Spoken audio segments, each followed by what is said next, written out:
Babia, vous le reconnaissez, vous qui aimez la musique, son père Babia qui a chanté chez Koffi Olomide, mais aussi c'est le fils bien sûr de Maniké, Maniké, la fameuse Maniké, hein, qui... Maniqué de John. Voilà, donc c'est un peu ça. Alors, on va laisser place à la thématique du jour. Comme je l'ai dit, sur ces plateaux, nous recevrons Monsieur Patrick Ilunga qui est déjà là avec nous. Bonjour à vous, Monsieur Patrick. Bonjour Enoch Issei, bonjour également à Blest Kuzola, bonjour également à tous nos téléspectateurs. Voilà, Bonjour, merci, monsieur bonjour Patrick. et bienvenue sur ces plateaux et merci de répondre à notre invitation. C'est moi qui vous remercie. Merci beaucoup. Voilà. Alors, avant de pouvoir vous accorder la parole, Monsieur Patrick Ilunga, j'aimerais quand même qu'avec Blest Kuzola, parce que nous parlons de Simon Kimbangu, un combat couronné. Aujourd'hui, le combat de Simon Kimbangu est couronné. Alors, on doit comprendre d'abord et connaître c'est qui Simon Kimbangu, avant de pouvoir parler même de son combat. La personne de Simon Kimbangu, en quelques mots, qui est Simon Kimbangu aujourd'hui? Alors, Simon Kimbangu, c'est quelqu'un qui est d'abord né, on doit le dire déjà de cette manière. Il est né le 12 septembre 1889 en Kamba.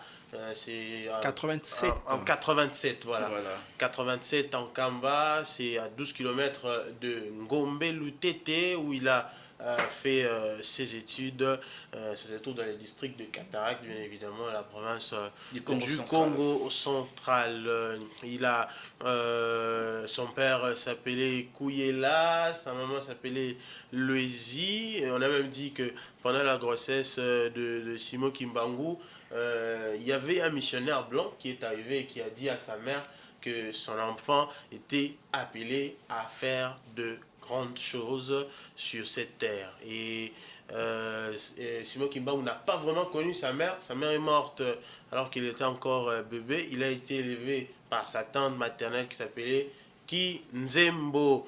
Et on doit le dire, hein, c'est l'un des précurseurs de mouvements spirituels africains à vocation chrétienne. Il fut baptisé dans la rivière tombée par les Baptist Missionary Society de Ngombe Lutete. C'était une mission baptiste des Anglais et puis il a été formé le 4 juillet 1915. Il devait devenir catéchiste. Après son baptême, il va épouser Maman Mouilou, toujours dans la même année. Et en 1919, il était venu à Léopoldville qui est actuellement Kinshasa, dans l'espoir d'y trouver du travail. Et puis, il était ouvrier dans les huileries du Congo belge. Et quand il est revenu dans son village natal d'Inkamba en avril 1921, c'est quand maintenant il a commencé à prêcher le royaume de Dieu et l'observance de la monogamie. C'était quelqu'un qui vraiment prêchait sur la monogamie. Voilà.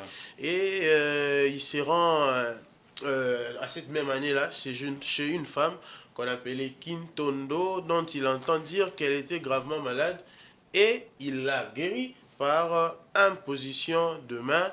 Puis, plusieurs semaines après, il commençait à guérir plusieurs personnes. C'est là d'ailleurs qu'on lui accorde le surnom de Ngunza. Ngunza qui veut tout simplement signifier prophète en King Congo. Et puis, il y a eu beaucoup de nouvelles guérisons qui sont intervenues jusqu'à ce qu'on puisse l'arrêter. Et c'est le 6 avril 1921 qu'il a eu à fonder ces mouvements qui n'avaient pas encore de nom à l'époque et qui est devenu dans les années qui ont suivi le Kimbanguisme. Donc voilà un peu en gros ce qu'était Simon Kimbangu. Voilà, merci beaucoup Blest Kuzola pour cette précision de la personne de Simon Kimbangu. Alors, je vais revenir vers Monsieur Patrick Ilunga, notre invité des séjours. Je pense que nous avions suivi cette petite biographie, bien que ce n'est pas tout ce qui est dit, c'est quand même l'essentiel de la personne de Simon Kimbangu. Mais aujourd'hui, quels souvenirs pouvons-nous garder? D'ailleurs, je rappelle que vous êtes l'auteur même de cet article qui apparaît dans Géopolis Hebdo, Simon Kimbangu, un combat couronné. Aujourd'hui, on parle d'un combat couronné. Alors, quels souvenirs pouvons-nous garder aujourd'hui de la personne de Simon Kimbangu? Merci Enoch Issei. Je crois que Blest Kuzola a brossé le portrait brièvement tout à l'heure de Simon Kimbangu. Je crois que Simon Kimbangu, c'est d'abord un chrétien, Ok. protestant, catéchiste au départ. Et en 1921, c'est là qu'il dit officiellement qu'il a vu Jésus-Christ. Jésus-Christ lui demandait de commencer une grande mission. Sa mission, il l'a définie comme une mission de libération de l'homme noir aussi, parce que pour lui, autant que l'homme noir était déjà sous le joug colonial politique d'abord, il disait c'était politique mais aussi spirituel. C'était les deux volets de sa mission, on va dire ça comme ça. Mais ceux qui ont écrit l'histoire disent que Simon Kimbangu a été en 1919, comme l'a dit tout à l'heure Blaise Kozola, au contact ici à Léopoldville, à Kinshasa, qui s'appelait à l'époque Léopoldville, au contact de quelques militants anticolonialistes américains. Il faut dire que déjà à l'époque, les États-Unis ou bien l'Amérique était un peu le berceau du panafricanisme. Je ne parle pas seulement des États-Unis, mais de l'Amérique. Parce qu'il y a même un parallèle très frappant, les gens n'ont jamais fait ce lien-là. Vous connaissez un grand militant, on va dire le pionnier même du mouvement noir de panafricanisme.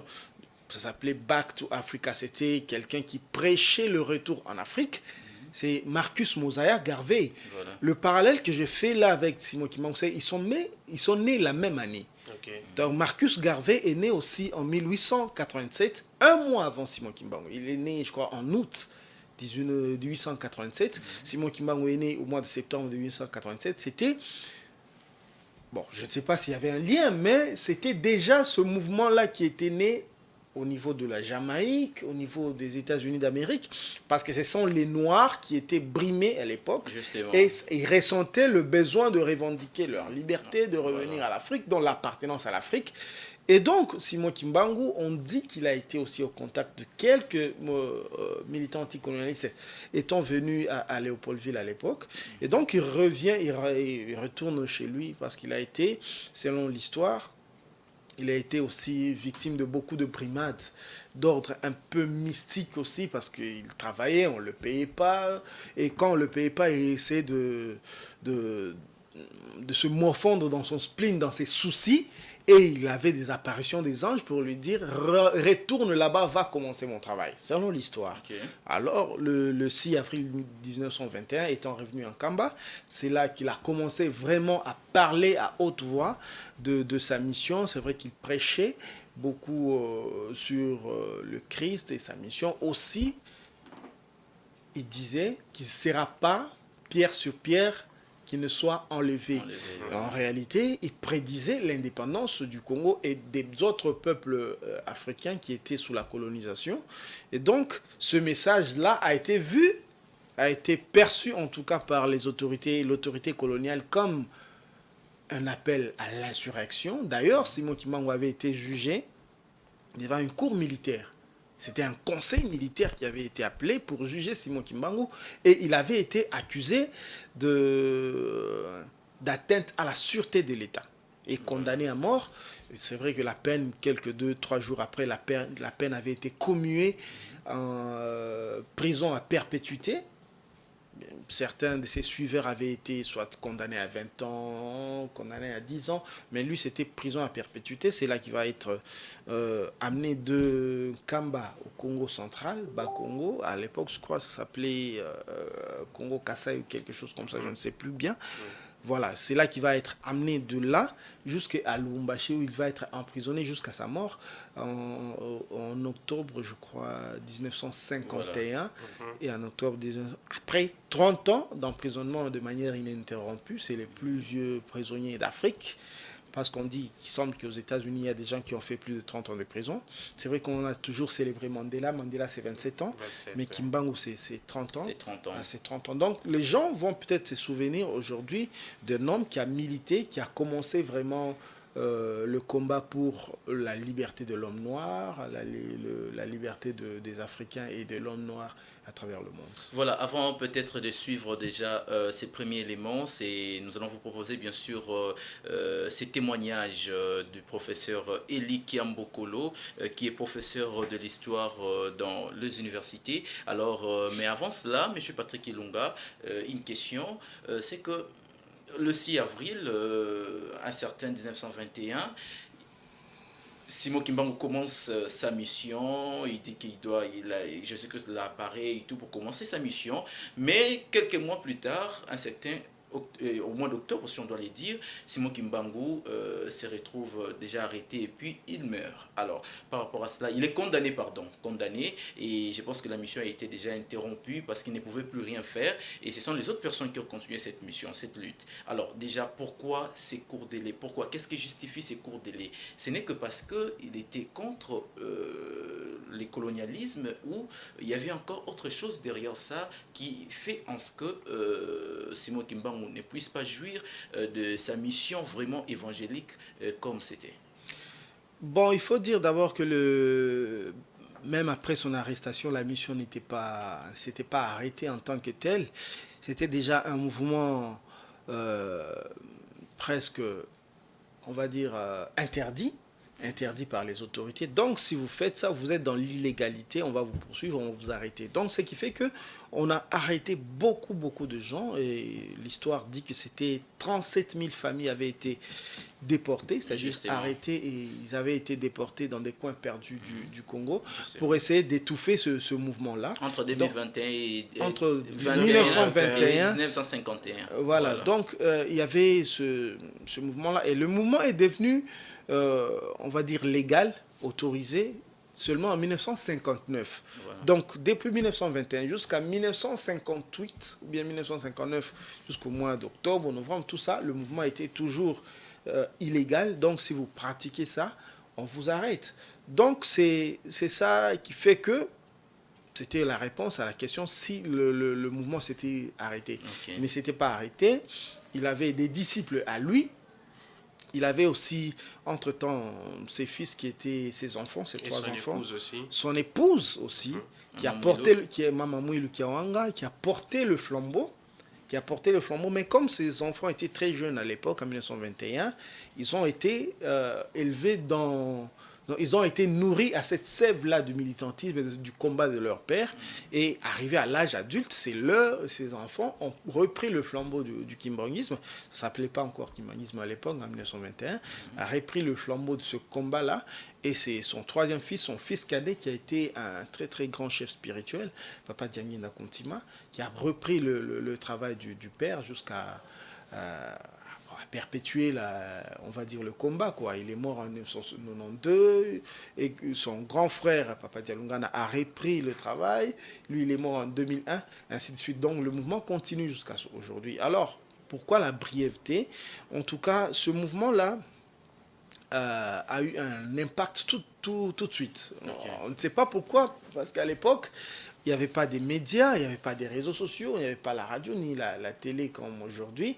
Mais le mouvement a eu un très grand impact et le message a été répercuté parce qu'on rapporte qu'il y a eu entre-temps des guérisons des malades, il y a eu des résurrections des morts par Simon Kimbangu. Et donc les gens venaient de partout et ces gens-là qui venaient commençaient tout de suite à écouter Simon Kimbangu.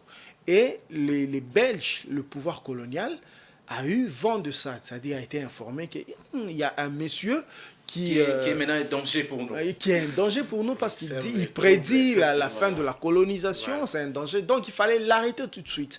Alors, à l'époque, il commençait d'abord à échapper à ses persécuteurs, jusqu'à se rendre à ses persécuteurs tout de suite, et il avait été condamné à Tisville.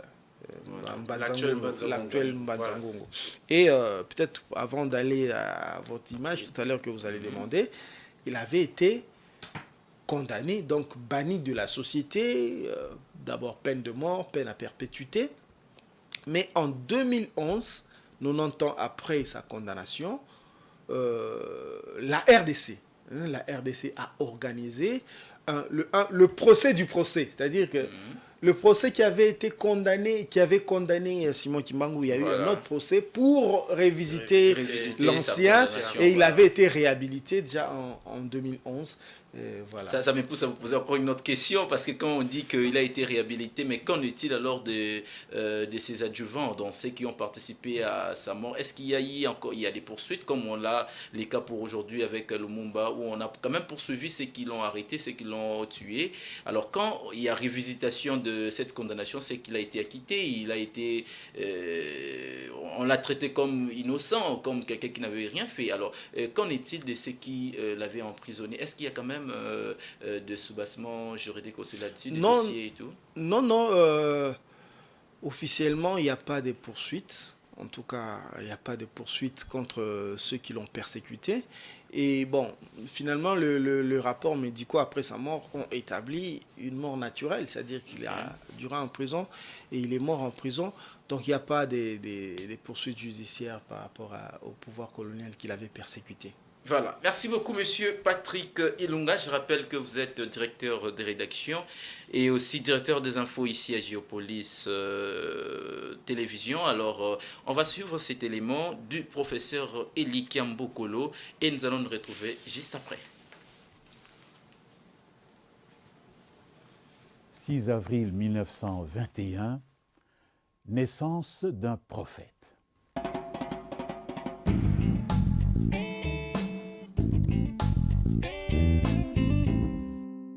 Les prophètes sont légion aujourd'hui en Afrique. Vrais prophètes, faux prophètes, pour la plupart liés aux églises évangélistes. Mais qu'en était-il dans le passé? On les voit apparaître dès le XVIe, XVIIe siècle. Ils récupèrent le christianisme pour dénoncer la mise en esclavage des Africains par les chrétiens venus d'Europe. Un paradoxe, mais très efficace. XXe siècle, on voit ressurgir un autre prophète. Nous sommes le 6 avril 1921. Cet homme, Simon Kimbangu, lance le message suivant. Un jour, le noir sera blanc et le blanc sera noir. Inversion des rôles, inversion des postures. C'est une prophétie à la fois religieuse et politique. Une prophétie africaine et panafricaine. Et une prophétie qui aujourd'hui se traduit par des églises kimbanguistes nombreuses en Afrique, en Europe, en Amérique du Nord et en Amérique du Sud.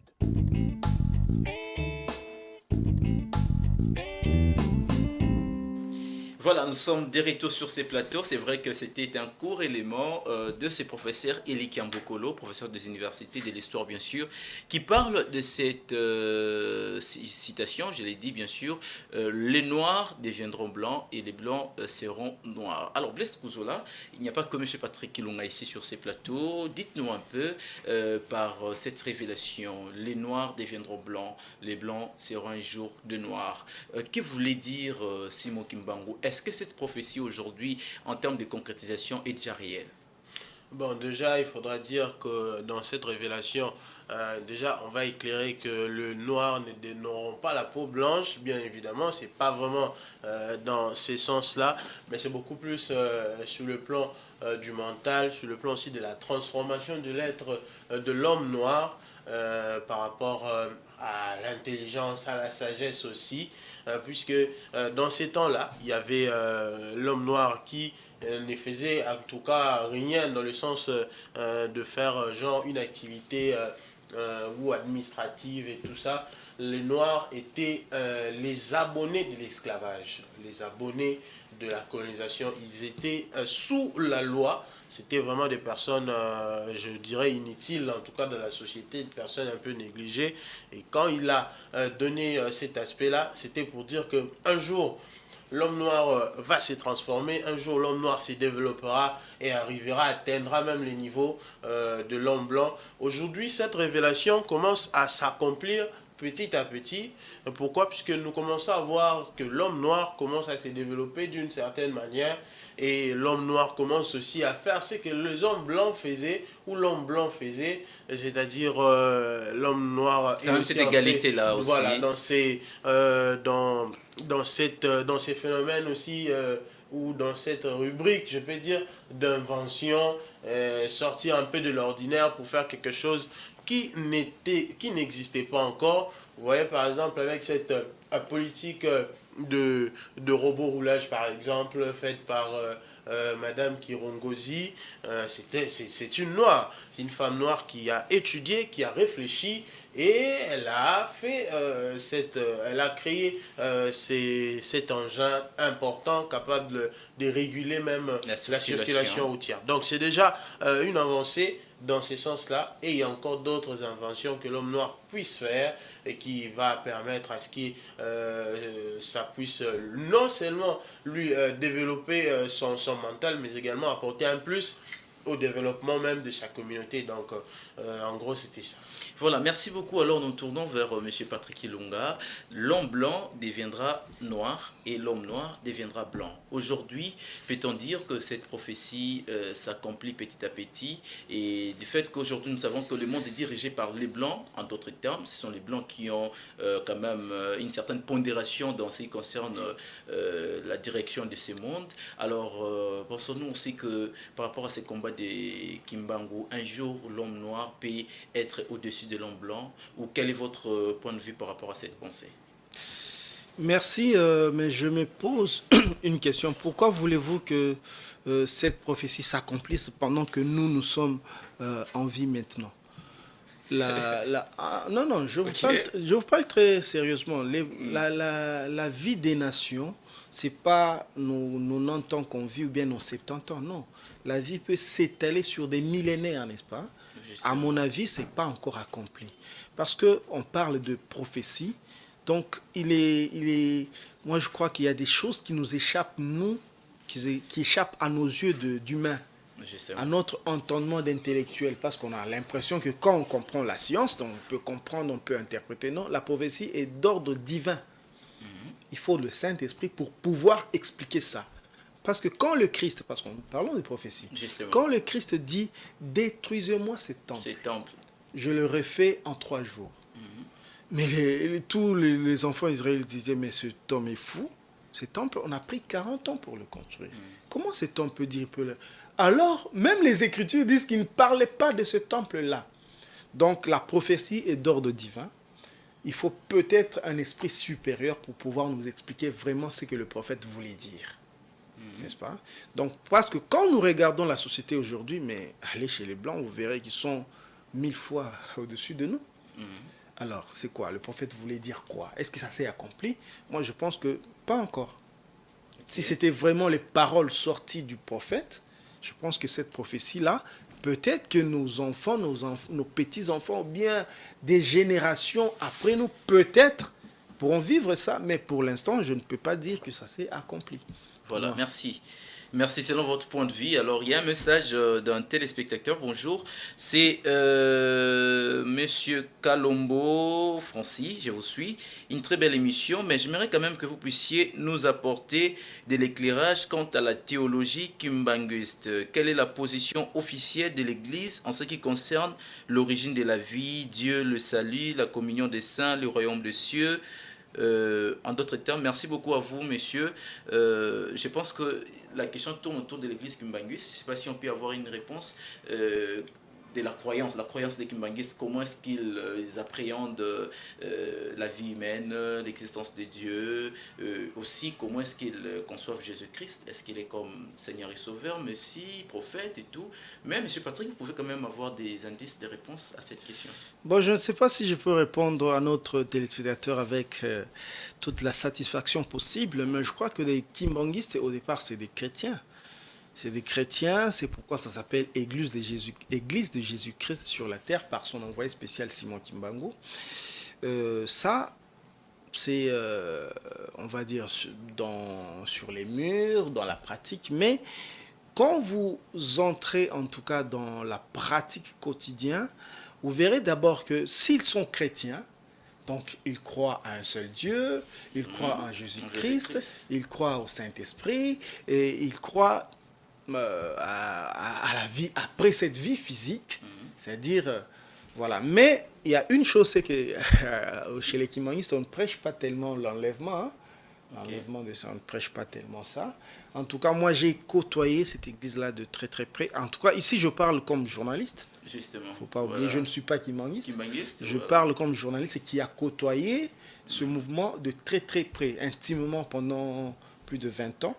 Donc, je crois que ce sont des chrétiens, mais au fil des années, je crois qu'il y a eu des pratiques qui se sont ajoutées à la foi kimbanguiste, parce que faut pas l'oublier, Simon Kimbangu, c'est juste autour de 2 mois de ministère, si on va le dire comme ça. Et le kimbanguisme, et même l'appellation Église de Jésus-Christ, c'est après lui. C'est après lui, je crois que son éminence, Papa Diagne Nakuntima, était pour quelque chose, et toute l'organisation autour. Donc, il y a des pratiques qui se sont ajoutées. Simon Kimbangu, qu'on disait, lui-même se définissait comme tout Mwanzambi Mpungo, donc l'envoyé du Dieu le très haut. Oui. Mais par après, il y a eu un certain mélange que je peux appeler méli-mélo, c'est-à-dire une partie, on va dire même tous les kimbanguistes, ont commencé à le considérer comme lui, le Saint-Esprit. Il y a eu une certaine déification, c'est-à-dire on le considérait même comme Dieu par une partie des gens. Mais en même temps, il s'est réclamé toujours chrétien. C'est-à-dire qu'il chante aussi Jésus-Christ qui est mort sur la croix pour le salut c'est paradoxal, du peuple des dieux. Si on doit le dire. Mais ils disent ça, mais ils s'appuient sur la Bible, les Écritures saintes, qui disent par exemple que les Écritures prédisent la deuxième venue du Christ. Du Christ, voilà. Et donc pour eux, pour les kimbanguistes, ils sont toujours chrétiens et ils vivent maintenant la deuxième venue du Christ qui est venu sous la forme de Papa Dialungana, le deuxième fils de Simon Kimbangu. Eux, ils disent ça comme ça. Voilà. Ils chantent Christ qui est mort à la croix, mais ils chantent aussi Papa Dialungana, ils chantent Papa Kisolokele, parfois Papa Diangenda, et aujourd'hui Papa Simon Kiangani. En tout cas, c'est leur foi, leur conviction à eux. Moi, je ne suis pas ici pour faire jugement des valeurs. Okay. On essaie de décortiquer. Par rapport à la question, bien sûr, par de rapport notre téléspectateur. Justement à la question de notre téléspectateur.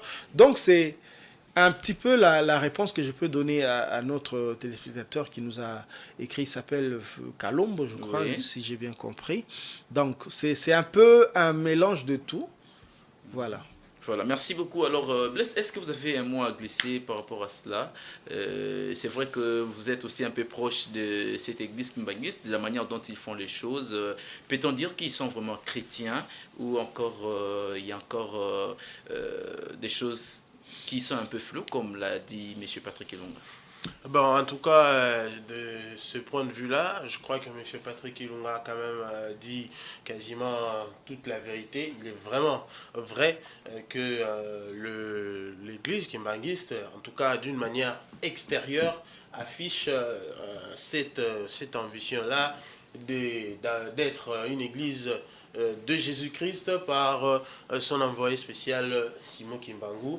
Mais sur le plan de l'intérieur, vraiment, on a l'impression que c'est autre chose, étant donné que là-bas, on ne parle pas vraiment trop, on n'emprunte pas vraiment trop le nom de Jésus-Christ. Non, si tu permets, Blaise, je te coupe un petit peu. Okay. On parle de Jésus, on prêche Jésus, mais il y a le Jésus d'il y a 2000 ans, mais il y a aussi le Jésus qui est venu Jésus selon qui eux. Est venu, voilà.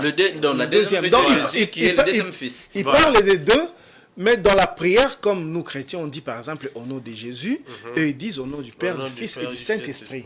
Et ils n'aiment même pas dire, ah mais vos églises au nom de Jésus là. Donc voyez-vous, voilà. C'est un petit peu, c'est ce que moi j'ai appelé un mélange un peu de tout, parce qu'il parle de Jésus d'il y a 2000 ans, le Fils de Dieu, Jésus-Christ que nous chrétiens on prie, mais ils parlent aussi de Papa Simon Kimbangu, ils disent même Papa Simon Kimbangu Nzambe Nabiso. Là, moi, encore une fois, je ne vais pas de jugement de valeur. Non, mais nous sommes journalistes, c'est analysé, voilà. Et surtout que vous êtes très proche, vous étiez très proche, vous aviez dit pendant 20 ans avec ces personnes, et donc vous n'êtes pas en train de juger, mais vous êtes en train d'analyser, de dire ce que vous observez dans la société. Donc c'est cela, merci beaucoup, M. Patrick, de m'avoir compléter, donner un petit éclairage par rapport à cela. Donc, on assiste quand même à ce genre de choses. L'église kimbanguiste, d'une manière un peu plus claire, n'est pas trop christocentrique. Hein, vous voyez, si vous voyez dans leur prédication, on prêche Jésus, mais vraiment tout est autour de Simon Kimbangu. Tout est autour de Simon Kimbangu. Il y a même dans certaines de leurs chansons, on dit que le premier Christ est né au niveau je crois, de Bethléem, et puis le second Christ maintenant est venu au niveau de Bas-Congo, qui s'appelle Dialungana, et tout. Ça, c'est leur chanson de la fameuse Noël du 25 mai, qui célèbre toute la communauté kimbanguiste. Donc, c'était un peu cela. Donc, c'est cette manière qu'ils emploient. C'est pas pour faire une polémique, mais c'est une analyse que j'ai faite, et vraiment c'est de cette manière que les choses se passent de ce côté-là. Donc ils ne sont pas vraiment christocentriques, ils sont beaucoup plus basés sur Simon Kimbangu, mais également sur le père même de cette église kimbanguiste, les chefs spirituels en personne de Papa Dialungana, Diangenda également, ou bien Papa Kisoloke, donc de ce côté-là en fait. Voilà, M. Patrick, vous voulez ajouter quelque chose? Voilà, je crois que les choses ont évolué. C'est au-delà de Papa Simon Kimbangu, qui est mort en 1951, il y a aussi, on va dire quasiment la famille, parce que les 3 enfants avaient été célébrés. Papa Kisoloke n'a jamais été chef spirituel titulaire, oui. Titulaire, parce Oui. qu'il y avait Papa Diangenda, après Papa Diangenda, Papa Dialungana, Papa Kisoloke était mort déjà en 1992. Et donc, après les 3 fils, parce que Papa Dialungana est mort en 2001, en août 2001, si je me rappelle bien. Et les 3 fils sont morts. Et c'est maintenant, on va dire, entre guillemets, le règne des petits-fils. Voilà. Aujourd'hui, le pouvoir est revenu entre les mains des petits-fils. Petits-fils de Kimbangu, aujourd'hui, qui malheureusement se sont un peu séparés. D'ailleurs, c'est la question, Voilà. c'est la question d'un téléspectateur. Je vais y revenir, mais pour plus de précision, vous qui nous suivez, parce que nous parlons du combat de Kimbangu, on ne peut pas parler du combat de Kimbangu sans pour autant parler de l'église kimbanguiste.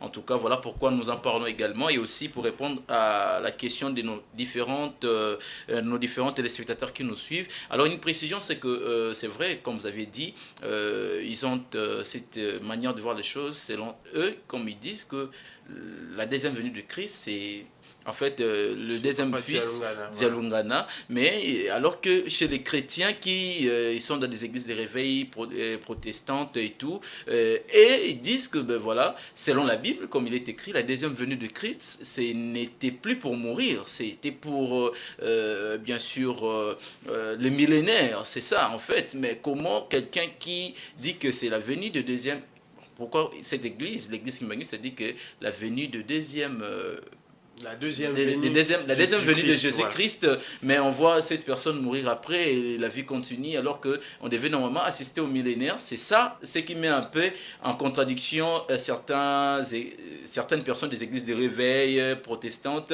et l'église kimbanguiste. Donc, je ne sais pas si je me suis fait comprendre. Voilà. Donc, d'un côté, l'église kimbanguiste qui dit que la deuxième venue de Christ, c'est le deuxième fils de Papa Simon Kimbangu. Il est considéré comme le Messie, en fait, le deuxième qui est revenu. Alors que dans la Bible, donc selon la prophétie, selon la prophétie.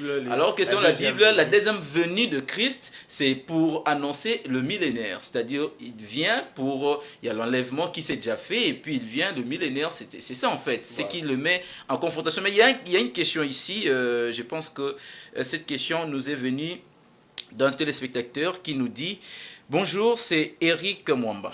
Je vous écris à partir de la commune de Kinshasa, je vous suis. En tout cas, une très belle réflexion, mais j'ai une question à poser. Parlez-nous un peu de l'église kimbanguiste à présent. Eu égard à ce qui précède, l'on devrait voir une église plus forte et unifiée. Pourquoi 2 tendances à présent, à ces jours? Donc voilà, il parle de ces 2 tendances dont vous avez fait allusion. Aujourd'hui, on voit une église quand même séparée, alors qu'il y a guerre à ce qui précède, tout ce que nous avions dit. On devait voir quand même une église unie, plus forte que ça. Mais pourquoi il y a aujourd'hui cette séparation, ces discordes entre eux en fait? Bon, il faut peut-être rappeler sur ce plateau et rappeler nos téléspectateurs que la journée d'aujourd'hui, si elle a été, on va dire, décrétée journée fériée, c'est par rapport au combat de Simon Kimbangu. C'est pourquoi on dit combat de Simon Kimbangu et pour la conscience noire. Donc, ce n'est pas vraiment son côté spirituel qui est célébré aujourd'hui. Et il ne s'agit pas aujourd'hui de faire l'exégèse ou bien décortiquer ce qui se fait dans l'église kimbanguiste. On parle du combat de Simon Kimbangu en tant que quelqu'un qui a parlé au peuple noir, qui a dit que le peuple noir doit pouvoir disposer de lui-même. C'est de ça qu'il s'agit en réalité. Mais comme on ne peut pas parler de Kimbangu, de son combat, ne pas parler aussi de son combat du côté spirituel, c'est pourquoi on glisse un petit peu vers l'église, mais il ne s'agit pas ici de parler de l'église en tant que telle. Voilà. Donc même dans beaucoup de gens disent que le Congo est laïque. Oui, le Congo est laïque et le président de la République n'a pas parlé d'un certain combat spirituel. Il s'agissait du combat pour le noir de disposer d'eux-mêmes. Donc voilà. Et pour répondre à Monsieur Eric,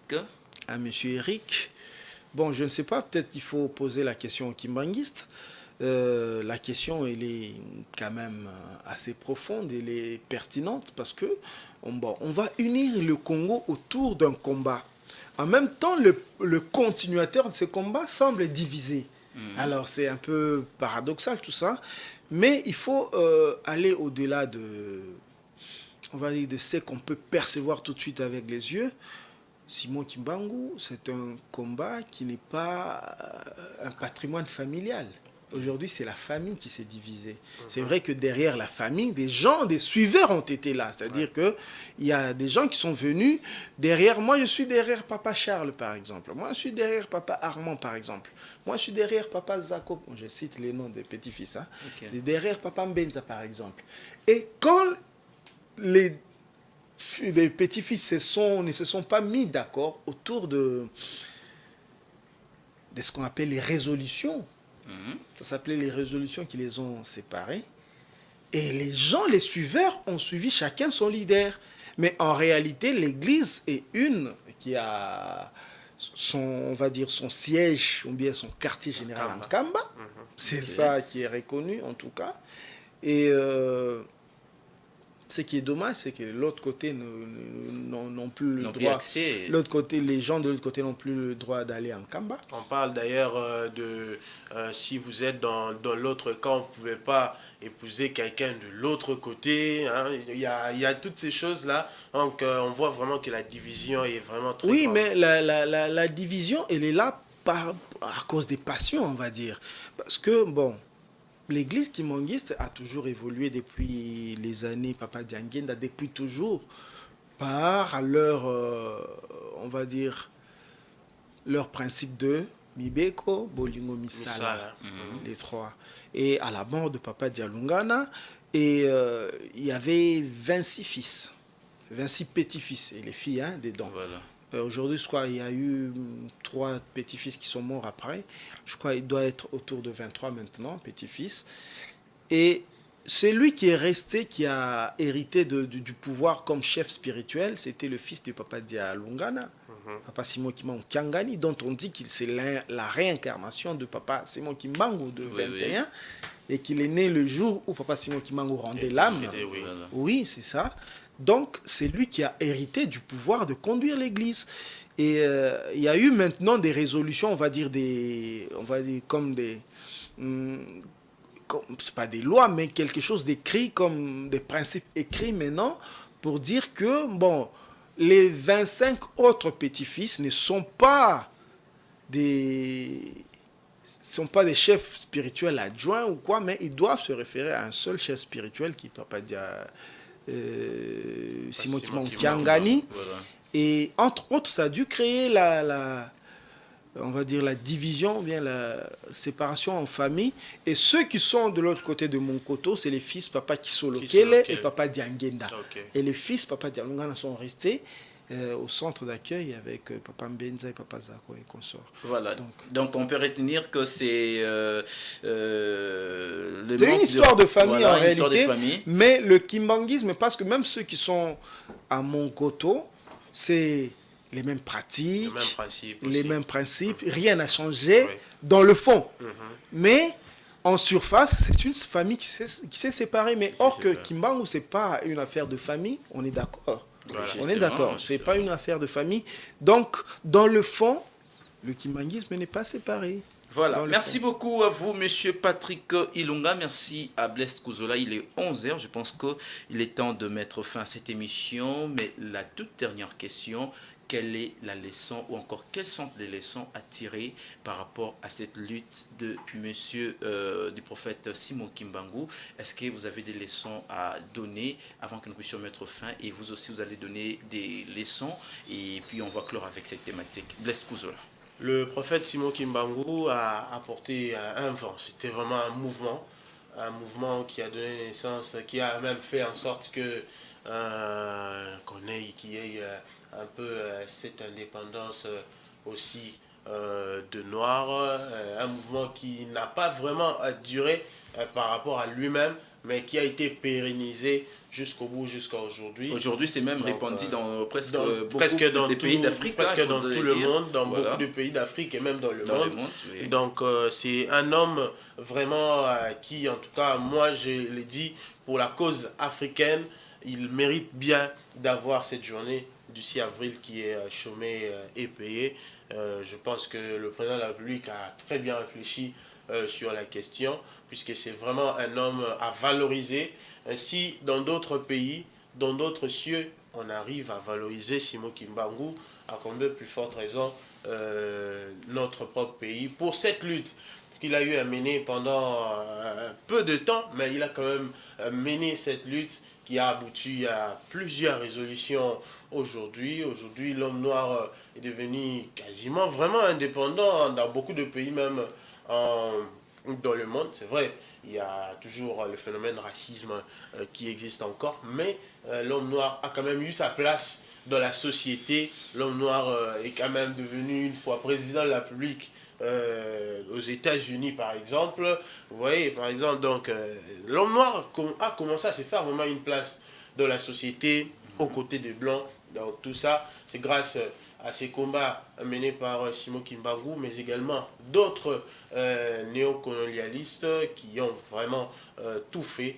pour que le peuple noir retrouve comme ça sa place dans la sphère même du développement du monde. Donc, voilà. Merci beaucoup, monsieur Patrick Ilunga. Vous nous avez tenu compagnie durant tous ces temps. Vous avez parlé bien sûr du combat de Simon Kimbangu, mais quelles sont les leçons à retenir par rapport à tout ça? Et aussi peut-être glisser un mot par rapport au choix du président de la République fait pour cette journée du 6 avril. Qu'est-ce que vous avez à dire? Voilà, la leçon à retenir, c'est qu'il faut enseigner à nos enfants au Congo les héros qui ont milité pour ce pays. C'est vrai que aujourd'hui, je crois que l'histoire est enseignée à travers les écoles, mais je crois que ce n'est pas la bonne histoire. Il faut des réformes pour enseigner les vrais héros du Congo. Et je ne veux pas rejeter les héros connus déjà, mais il y a des héros oubliés. D'ailleurs, à Géopolis, on a déjà fait une émission récap sur les héros oubliés de l'indépendance. Okay. Donc, il n'y a pas eu seulement Lumumba, il n'y a pas eu seulement Kasavubu ou Joseph Iléo ou je ne sais qui encore, mais il y a eu beaucoup d'autres personnes qui ont versé de leur sang pour ce Congo. Alors, je parle d'abord de Kimbangu, par exemple, c'est... À part lui, il y a eu 37 000 familles déportées. Ouais. Donc, ce sont ces gens-là. Il faut enseigner à nos enfants pour que chaque enfant qui grandit, il grandisse vraiment avec l'âme du Congo, avec l'histoire du Congo qu'il connaît. On n'est pas censé apprendre de Charlemagne, Jeanne d'Arc, des choses qui n'ont rien à voir avec l'âme du Congolais. Voyez-vous? Donc, je crois que c'est important de ne pas seulement se limiter à célébrer ce 6 avril, mais il faut que cela soit enseigné, même dans les écoles catholiques. Il ne s'agit pas d'opposition kimanguiste catholique, non. Il s'agit du Congo, on parle de la lutte, du combat de Simon Kimbangu. Et il y en a qui disent que le chef de l'État a agi par calcul électoraliste. Moi, je crois que le chef de l'État est un homme politique. Il peut réfléchir en homme politique, mais il est aussi profondément congolais. Il sait voir ce qui est important pour le Congo, voyez-vous. Donc, je crois que au-delà de la politique, il y a de la valeur dans cette date. Et là, je précise que moi, je suis chrétien des Assemblées des Saints. Hein, voilà, je suis profondément chrétien, mais je reconnais qu'il y a des gens qui ont combattu pour le Congo. Et là, je parle en tant que journaliste. Voilà. Merci beaucoup à vous, Monsieur Patrick Ilunga, et merci à Blessed Kuzola. Vous étiez si nombreux à suivre cette thématique. Alors merci de nous avoir écrit, vous qui nous avez écrit, vous aussi qui n'avez pas eu l'opportunité de nous écrire, mais vous étiez là en train de nous suivre. Nous vous disons merci. Nous allons suivre cette chanson. Question de pouvoir souffler un tout petit peu avant de prendre la dernière rubrique des anniversaires.